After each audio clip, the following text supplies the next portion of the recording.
আসলে ক্যাম্পাস পুরোটা বন্ধ, মানুষজন সেরকম নেই বলেই চলে। বর্তমানে ভ্যাকেশন চলছে, উইন্টার ভ্যাকেশন, এবং আজকে 12 তারিখ। আজকে হচ্ছে চাইনিজ ক্যালেন্ডারের প্রথম দিন, new year, Chinese new year.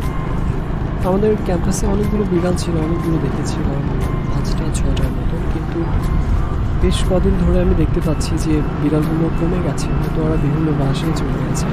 তো গত রাতে একটা ছোট করে একটা বিড়াল দেখেছিলাম, তো দেখে মনে হয়েছিল বেশ ক্ষুধার্ত, তো ওর জন্যই গতকালকে খাবার দিয়েছিলাম।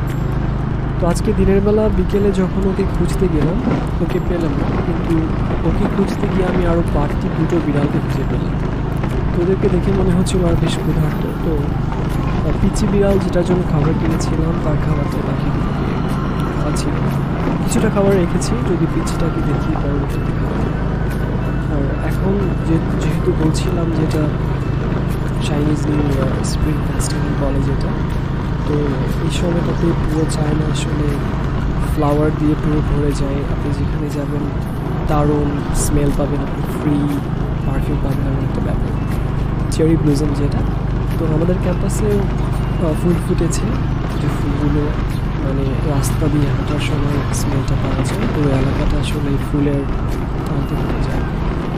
এটা হচ্ছে সব থেকে দারুণটা চায়নাতে, খুবই সুন্দর একটা সময়, স্প্রিং ফেস্টিভ্যালের সময়টা দারুণ লাগে।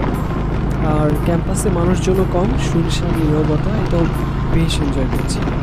আর সব থেকে যে বড় ব্যাপারটা এটা হচ্ছে যে আপনি যখন কোনো ক্ষুধার্ত প্রাণীকে দেখেন যে তৃপ্তির সংজ্ঞা আছে, এটা হচ্ছে সব থেকে এনজয় করার একটা মোমেন্ট।